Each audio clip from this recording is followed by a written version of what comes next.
베드로전서 4장 7절에서 10절까지 말씀입니다. 만물의 마지막이 가까이 왔으니 그러므로 너희는 정신을 차리고 근신하여 기도하라. 무엇보다도 뜨겁게 서로 사랑할지니 사랑은 허다한 죄를 덮는다. 서로 대적하기를 원망 없이 하고 각각 은사를 받은 대로 하나님의 여러 가지 은혜를 맡은 선한 청지기 같이 서로 봉사하라. 아멘. 할렐루야. 우리 옆에 계신 분들과 인사합시다. 사랑합니다. 축복합니다. 다시 한번 인사해볼까요? 제가 당신을 격려합니다. 시작. 네. 난 우리 교회가 서로 격려하는 교회, 그리고 덕을 세우는 교회, 서로 대접하는 교회라는 제목을 통해서 말씀 가운데 있는 서로에 대한 은혜를 함께 나누며 나아가기로 합니다. 여러분, 인터넷을 통해서 아마 보신 분들도 있을 텐데요. 한 청년을 이렇게 분장을 해요. 며칠 동안 먹지 못하고 굶주린 상황. 그래서 힘겹게 몇 군데의 식당을 찾아가며 식당 주인에게 이렇게 이야기합니다. 사장님, 제가 일자리를 구하고 있는데 며칠째 일자리를 구하지 못하고 또 먹지 못해서 힘듭니다. 밥 한 끼만 주신다면 제가 나중에 돈 벌면 꼭 와서 밥값을 갚겠습니다. 이렇게 이야기를 합니다. 여러분, 제일 먼저 무슨 생각이 듭니까? 과연 이 사람이 돈을 갚을 것인가 말 것인가를 생각하고 그런데 이 사장님들의 반응이 두 가지로 나타나게 된 것을 보게 됩니다. 첫 번째는 뭘까요? 괜찮으니까 나가라는 분들이 있습니다. 돈 나중에 갚을지 안 갚을지 모르니까 나가라. 내쫓는 사장님들이 있다. 그런데 그 중에 한 절반 이상은 그냥 내 아들 반기는 심령으로 밥을 맛있게 항상 차려주고 돈 안 갚아도 되니까 젊은 청년이 힘을 내서 직장 생활 잘 할 수 있도록 격려하는 그런 사람이 있죠. 이것이 인터넷상에 떠도는 것들을 볼 때 참 많은 찔림이 있더라고요. 만약에 오늘 밤에 여러분의 가정에 누군가가 와서 노크를 합니다. 저 며칠 못 먹고 힘든데 밥 한 끼 주시면 안 될까요? 제가 어릴 적에 가장 무서워했던 사람들이 있습니다. 아마 제가 어릴 때만 해도 6.25 전쟁 통해 전쟁에 나가 다치신 분들도 있고요. 또 6.25 이후에 여러 가지 토탈 사고로 인해서 신체적인 장애를 겪으신 분, 그리고 월남전에서 다쳐서 오신 분들도 여러분이 있을 텐데, 이 상위 군인들이 이곳저곳을 다니면서 밥 한 끼 달라고 구걸하던 적이 제 기억에 선합니다. 저는 그 사람들이 길거리에서라도 보면 먼 발치에서 도망을 가고 돌아서 가서 그 사람들을 마주치지 않으려고 했던 적이 있습니다. 왠지 아시죠? 옛날에 떠도는 소문에 그런 분들이 어린애들을 붙잡아서 간을 빼먹는다는 그런 소문이 있었기 때문입니다. 그런데 저희 집에 가면 언제나 그랬듯이 저희 어머니가 그런 분들에게 밥을 차려서 대접하고 있는 것을 보게 됩니다. 그러면 저는 또 집 한켠에 숨어서 저희 어머니의 행동을 이해하지 못하듯 어머니를 향해 원망하던 제 모습이 있었습니다. 그런데요, 저희 어머니는 이런 분들에게만 식사를 대접했던 게 아닙니다. 이전에 가정을 다니면서 물건을 파시던 분들이 얼마나 많이 있었습니다.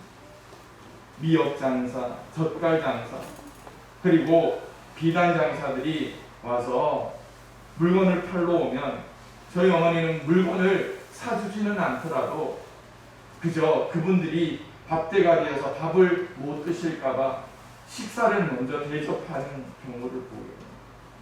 어떨 때는 차를 놓쳐서 고향으로 가지 못하는 분들을 만나기로 한다면 저희 집 사랑방을 정리해서 하룻밤 주무시고 가게끔 해주는 어머니의 모습을 저는 기억하고 있습니다.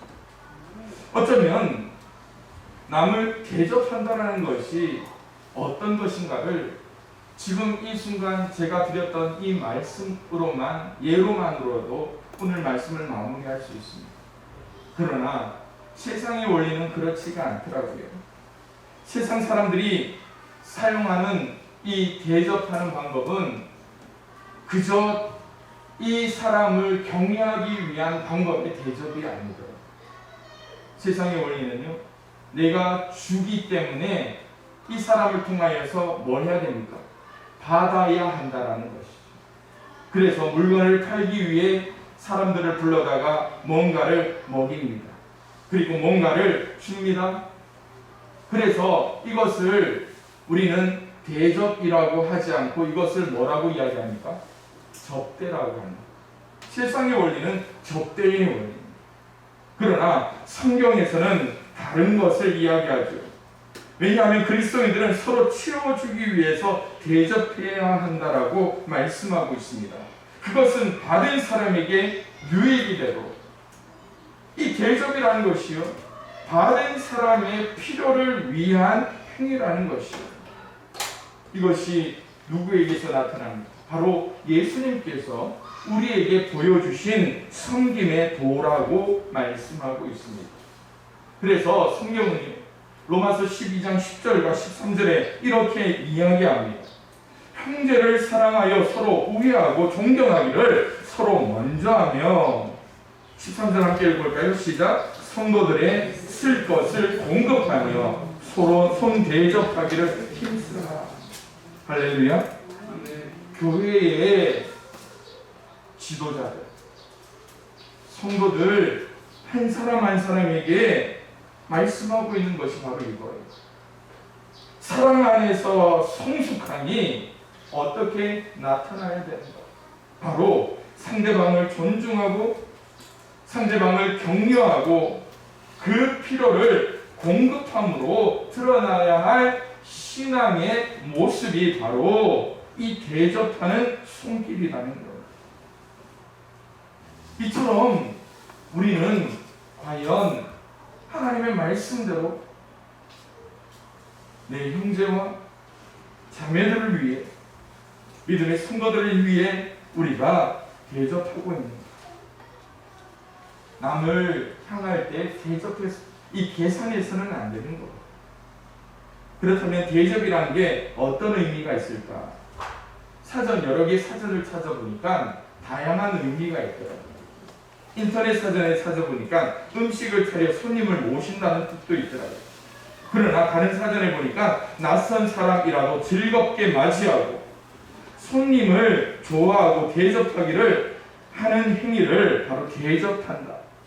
그래서 누구를 만나든지 친절하고 정중하게 맞이하는 것이 대접의 기본 원리라는 것입니다.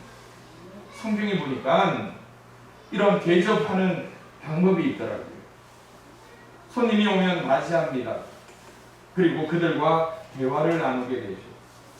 그리고 준비가 되든 안 되든 열심을 다해 식사를 대접하고 이후에 이들과의 교제를 지속적으로 나누는 것이 성경에 나오는 대접의 방법이라는 것입니다. 그런데 우리 사회를 볼 때 아마 여러분들도 아마 느끼실 거예요. 지금 21세기 컴퓨터 그리고 인공지능이 이제 발달하는 상황 속에 손님 대접하는 게 무슨 대수라고 말씀을 통해서 대접이라고 하라고 이야기합니다. 우리의 모습, 문화가 벌써 많이 바뀌었잖아요. 어떻게 바뀌었습니까? 이전에는 손님이 오면 집 안에서 모든 것을 대접하는 문화였습니다. 그런데 요즘 손님이 오면 어디서 만납니까? 집 주변 카페에서, 집 주변 식당에서 만나요. 옛날 신앙생활 해보신 분들은 아실 거예요. 교회에서 부흥회를 하면 강사 목사님을 어떻게 식사 대접했습니까? 순서대로, 그죠?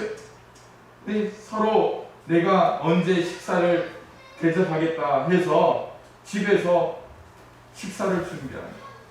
평생 돼지, 갈비, 소갈비 구경도 못했는데 부흥회 하는 날이면 어머니가 강사 목사님을 위해서 고기 반찬을 준비해요. 그러면서 손수 모든 것들을 하면서 대접하는 것이 우리의 문화였습니다. 바로 성경적인 이러한 절차를 통해서 말이죠. 그러면 식사를 마치고 나면 강사 목사님이 어떻게 합니까? 그 가족과 자녀들을 위해서 얼마나 지극정성 축복 기도를 하십니까? 바로 그 축복 기도를 많이 받았던 사람이 여러분들 눈앞에 여기 서 있잖아요.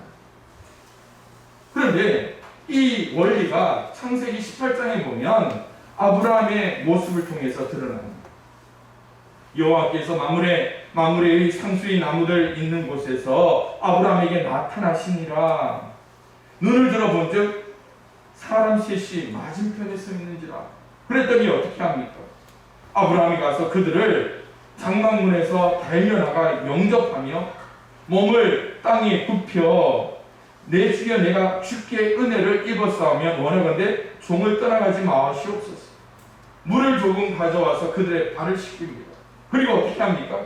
얼른 떡을 가져와서 그들을 배를 채우게 난 다음에 그들과 함께 교제하는 아브라함의 모습. 그랬더니 하나님께서 그냥 이 대접하는 아브라함의 손길을 그냥 지나치지를 않습니다. 어떻게 합니까? 이 사람들이 아브라함을 축복하면서 내년에는 아들이 너희 집에 있을 것이다 라고 축복하는 것을 보입니다. 단순히 한 번으로 끝나는 것이 아닙니다. 성경에 수많은 대접의 예들이 있어요. 요셉은 형들이 애굽에 와서 음식을 구할 때에 그들을 위하여 많은 음식을 대접하며 하나님의 뜻과 계획이 무엇인가를 형제들에게 가르쳐 주잖아요. 기생 라합은 가나안 땅을 정탐하기 위해 온 정탐꾼들을 대접함으로 그녀도 살고 하나님의 뜻이 어떻게 진행될 것인가를 바라보는 믿음의 증인이 됩니다. 사렙다 과부는 엘리야를 대접합니다. 세리장이었던 삭개오는 예수님을 대접합니다. 유월절 예수님은 이처럼 제자들과 함께 최후의 만찬을 나누며 하나님의 식탁을 그의 제자들에게 나눈 것을 보게 됩니다. 그렇다면 오늘 본문을 통해서 우리 양평 가족들이 서로 대접하며 서로 격려하며 서로 덕을 세우며 나아가기 위해서 우리가 어떻게 대접하는 손길로 준비될 수 있을까요? 그 첫 번째로 오늘 말씀처럼 마지막이 가까운 때일수록 서로 사랑으로 대접하기를 힘써야 된다는 것입니다. 따라해봅시다. 마지막이 가까울수록 사랑으로 대접하자. 네, 오늘 8절 말씀이 이렇게 말씀합니다. 무엇보다도 뜨겁게 서로 사랑할지니 대접의 기본 전제입니다. 뜨겁게라는 이 단어는요, 열심히라는 단어입니다. 그래서 운동선수가 경기에 임할 때에 최선을 다해 오늘 이 경기가 끝나면 내일이 없다라는 심령으로 최선을 다해 섬기라고 이야기합니다. 이런 자세가 사도 베드로가 마지막 때를 살아가는 그러한 자세라고 가르쳐주고 있습니다. 실제로 여러분 지난주에도 말씀드렸던 하나님의 말씀이 있죠. 히브리서 10장 24절 25절의 말씀입니다. 서로 돌아보아 사랑과 선행을 격려하며 모이기를 피하는 어떤 사람들의 습관과 같이 하지 말고 뭐라고요? 오직 권하여 그날이 가까울수록 더욱 그리하자라고 말씀합니다. 뭐라고 이야기하는 겁니까? 지금 마지막 때일수록 사람들은 모이지 않는다는 거예요. 무엇을 위해 모이지 않는다는 겁니까? 예배를 위해서 모이지 않는다는 거예요. 교제를 위해서 모이지 않는다는 거예요. 그리고 오늘 베드로의 말씀처럼 서로 대접하는 것조차도 힘겨워하고 있는 모습이 되는 거예요. 그 그런데 여러분 잘 아시겠죠? 이 대접하는 것도 습관이라는 거예요.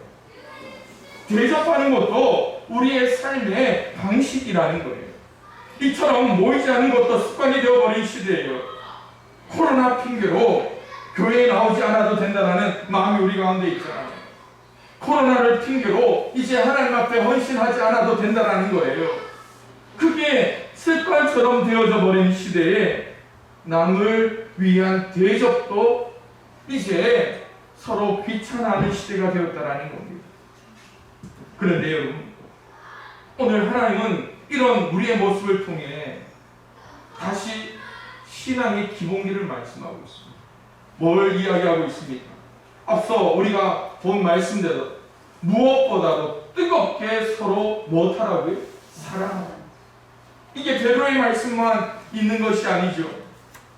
사도 바울도 분명히 말씀하고 있습니다. 이 사도 바울이 은사를 통하여서 말씀합니다. 고린도전서 12장과 13장을 통하여서 다양한 은사를 이야기하는데 그 중에 제일 가는 은사가 뭐라고요? 사랑이라고 말씀합니다. 자기를 사랑하는 것이 아닙니다. 남을 사랑하는 거예요. 그래서 예수님을 향하여 제자들이 질문합니다. 제일 가는 강령이 뭡니까? 하나님 사랑입니다. 그렇다면 두 번째는 뭡니까? 네 몸같이 네 이웃을 사랑하라고 가르치고 있잖아요. 지금처럼 모든 것이 힘들고 모이는 것조차도 어려운 시기일수록 여러분 힘겨워하는 사람들은 점점 더 늘어난다. 내 마음과 우리 이웃의 마음도 더 강팍해져 갈 수 있다는 거예요. 그럴 때 하나님께서 내게 주신 은혜가 무엇인가를 생각합니다.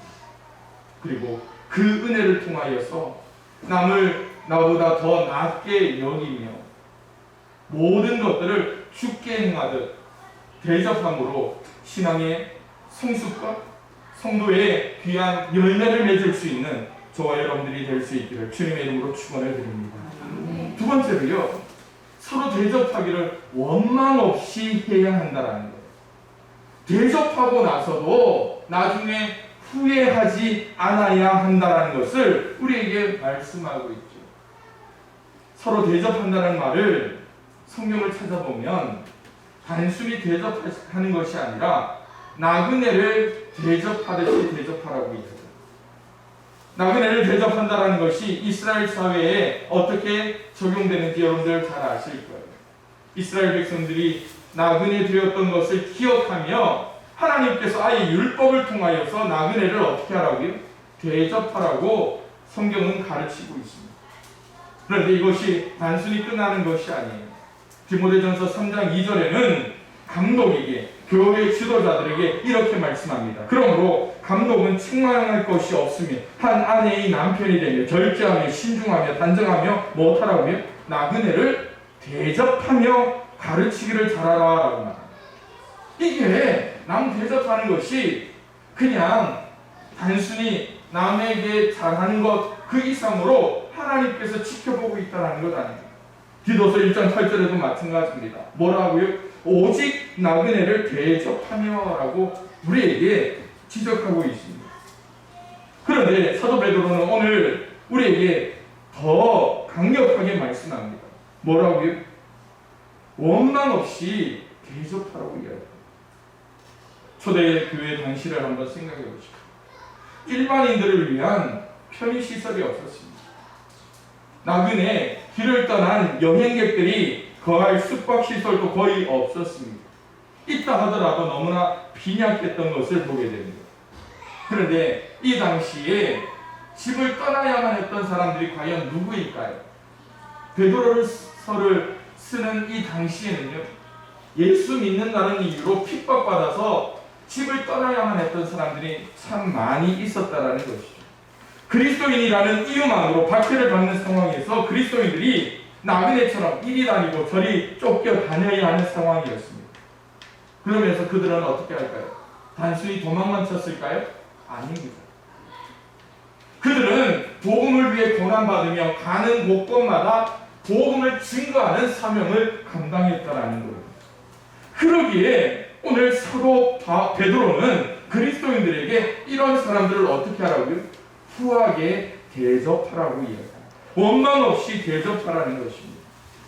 그러나 제가 앞서 말씀드렸던 것처럼 그냥 단순히 대접함으로 끝나면 좋은데 사람들은 돌려받으려고 합니다. 우리나라 전래동화에 원망 없이 대접함으로 큰 은혜를 경험했던 사람이 있습니다. 또 웬 전래동화의 큰 은혜라고 이야기하냐고요. 여러분 이 이야기 들어보셨는가 모르겠네요. 네, 놀부와 흥부이라. 놀부와 흥부. 잘 아시죠? 흥부는 가난하면서 자식까지도 많았습니다. 형 놀부에게 가서 밥이라도 한 그릇 얻어서 그 식솔들을 먹이고 싶은데 형 놀부는 동생을 가차없이 내쫓으면서 밥주걱으로 동생의 뺨을 치는 그러한 파렴치한 사람이었습니다. 봄날이 되었습니다. 제비가 흥분의 집에 둥지를 틀었는데 구렁이가 다가와서 그 제비 집을 공격하려고 하는데요. 제비가 어떻게 합니까? 떨어져서 다리가 부러집니다. 그 온 손님 제비를 정성껏 대접했던 흥부에게 이 제비가 뭘 물어다 줍니까?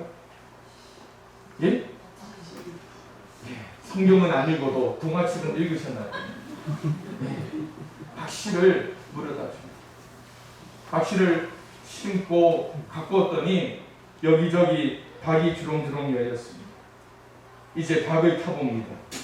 그 박에서 금은 모아 엽전들이 산더미처럼 쏟아져 나옵니다. 또 하나의 박을 탔더니 그 속에서 신비한 사람들이 나와서 대궐 같은 집을 지어주고 갔다라는 은혜로운 성경 말씀이 아니고 이야기가 전해져 오죠. 그런데 여러분, 놀부의 마음을 다시 한 번 더 여러분들이 이야기합니다. 계산하는 마음, 돌려받고 싶은 마음, 뺏고 싶은 마음이 누구에게 있다고요? 누구에게 있다고요? 나한테 있는 거죠. 나한테. 그래서 놀부는 어떻게 합니까? 강제로 제비를 잡아다가 다리를 분질렀어요. 그리고 제비의 다리를 치료해 줍니다. 이 제비가 어김없이 박씨를 물어라 줍니다. 어떤 일이 일어납니까? 그 박에서 거짓대가 우르르 나와서 그 부자 놀부의 살림을 싹 긁어갔다라는 아주 교훈적인 이야기가 나타납니다. 누가복음 10장 30절 이하에 예수님께서 여리고로 내려가다가 강도를 만난 사람의 이야기를 들려주십니다. 강도를 만나 모든 것을 빼앗기고 또 많이 맞아서 죽은 것 같이 버림받은 한 나그네가 있었습니다. 그 길에 제사장이 지나갑니다. 그 길에 레위인도 지나갑니다. 이들은 아무 행위도 하지 않고 그저 피해버립니다. 그러나 한 사마리아인이 여행 중에 그를 보고 불쌍히 여김으로 어떻게 해요? 그를 치료해주고 또 여관까지 데려다 주며 치료비를 전달해주는 모습이 있습니다. 그때 예수님께서 질문을 합니다. 내 생각에는 이 세 사람 중에 누가 강도 만난 자의 뭐라고요? 이웃이 됩니다. 내가 이 시대 속에서 진정한 이웃이 될 수 있을까라고 우리에게 질문하고 있는 것을 예수님이 말씀하고 있잖아요. 놀부의 심정, 흥부의 심정 다 우리 속에 있지만 우리 속에 성경적으로 말씀할 수 있는 이 선한 사마리아인의 마음이 들어있느냐는 겁니다. 마태복음 25장 35절에 40절에 예수님께서 아주 강력한 메시지를 줍니다. 내가 줄일 때에 너희가 먹을 것을 주었고 목마를 때에 마시게 하였고 나그네 되었을 때에 영접하였고 헐벗을 때에 옷을 입혔고 병들었을 때에 돌보았고 옥에 갇혔을 때에 와서 보았느니라 라고 이야기합니다. 질문을 하죠. 누가 그렇게 했습니까? 나는 그렇게 한 적이 없습니다. 그럴 때 예수님이 말씀합니다. 여기 내 형제 중에 지극히 작은 자 하나에게 한 것이 곧 누구에게 한 것이라고? 나에게 한 것이라고. 이렇게 대접하는 성도들은 이를 귀찮게 여겨서 되는 것이 아니라 대접을 통하여서 무엇한다고요? 축복의 기회, 사랑과 기쁨의 통로가 되어야 한다는 것이. 그러기에 이 대접하기를 어떻게 하라고요? 원망 없이 하라고 우리에게 가르쳐 주게 됩니다. 여러분, 일터에 모두가 힘겨웠겠죠. 직장, 새벽에 직장 출근, 또 아침부터 식당을 병행하며 저녁 늦게까지 설거지를 해야 마치는 우리 성도입니다. 또 아침부터 저녁까지 공부해야 되고, 또 운전을 해서 이곳저곳 다녀야 하며 힘겨운 이때 누가 나에게 따뜻한 차 한 잔을 준다면, 누가 시원한 물 한 대접 준다면 나는 얼마나 큰 힘이 될까. 이럴 때에 여러분 옆에 교회가 있잖아요. 여러분 옆에 믿음의 성도들이 있잖아요. 서로를 향해 손을 내밀 수 있는 우리 양평교회 건강한 공동체, 믿음의 교회가 될 수 있도록 주님의 이름으로 축원을 드립니다. 마지막으로요, 이 대접하는 것을 통하여 우리에게 어떤 교훈을 주고 있는가? 바로 10절 말씀처럼 은혜를 맡은 선한 청지기의 마음으로 대접하고 봉사하라고 말씀합니다. 각각 은사를 받은 대로 하나님의 여러 가지 은혜를 맡은 선한 청지기 같이 서로 봉사하라, 이처럼 대접하라고 이야기합니다. 서로 격려하고 덕을 세우는 것, 그것도 은사지만 서로 대접하는 것도 은사라는 것입니다. 은사란 여러분 잘 아시죠? 개인을 위한 은사가 아니에요. 은사라는 그 목표는요, 남을 위한, 교회를 위한, 성도를 섬기기 위한 하나님의 도구라는 것입니다.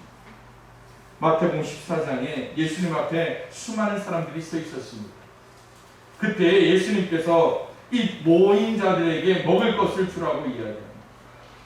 그런데 여러분, 마태복음 14장에 예수께서 이르시되 갈 것 없다, 너희가 먹을 것을 주라 이야기할 때 제자들이 여기저기를 찾다가 한 소년의 주머니에서 나온 5개의 떡과 2마리의 마른 물고기를 보게 됩니다. 제자들이 이르되 여기 우리에게 있는 것은 떡 5개와 물고기 2마리뿐입니다 라고 이야기합니다. 여러분, 이것이 어떤 역사를 이룹니까? 이것이 장정만 5,000명, 그리고 수많은 사람들이 먹고도 12광주리를 거두면서 풍요로운 일을 경험하게 하십니다. 이게 예수님의 방법, 하나님의 방법이랍니다. 골리앗 장수 앞에 섰던 다윗의 모습을 여러분들 기억하실 거예요. 그에게 필요한 것은 다른 것이 아니에요. 하나님의 이름과 그 주머니에 들어있던 작은 자갈 몇 개가 하나님의 역사를 위해 쓰임받았다는 것이죠. 오늘 우리가 대접하는 것, 거창하게 대접하라는 게 아니에요. 내 속에 있는 작은 돌멩이처럼 내 주머니에 있던 떡 5개와 물고기 2마리를 통하여서 하나님의 역사를 이룬 것처럼 내 속에 있는 하나님의 사랑, 십자가의 그 흔적을 통하여서 하나님이 우리를 통하여 쓰임받기를 원하고 계시다는 것입니다. 사랑하는 성도 여러분, 지금 우리는 이후에 하나님 나라에 가서 여러분들이 말씀하는 천국에 가서 어떻게 살 것인가를 연습하고 있다라고 이야기하죠. 여러분, 대접하는 사람이 나중에 대접받는 거예요. 대접할 때 하나님께서 그것을 통하여 열매 맺게 해주신다는 그 원리가 우리 속에 있다면, 여러분, 대접하는 것도 습관처럼, 대접하는 것도 기분 좋게 행할 수 있는 여러분들이 되어야죠. 그러기에 오늘 말씀과 같이 사랑함으로 대접하기를 소망합니다. 원망 없이 대접하기를 원합니다. 선한 청지기의 마음으로 대접함으로 주의 몸된 교회를 아름답게 세워나갈 수 있는 우리 모든 양평 가족들이 될 수 있기를 주님의 이름으로 축원을 드립니다.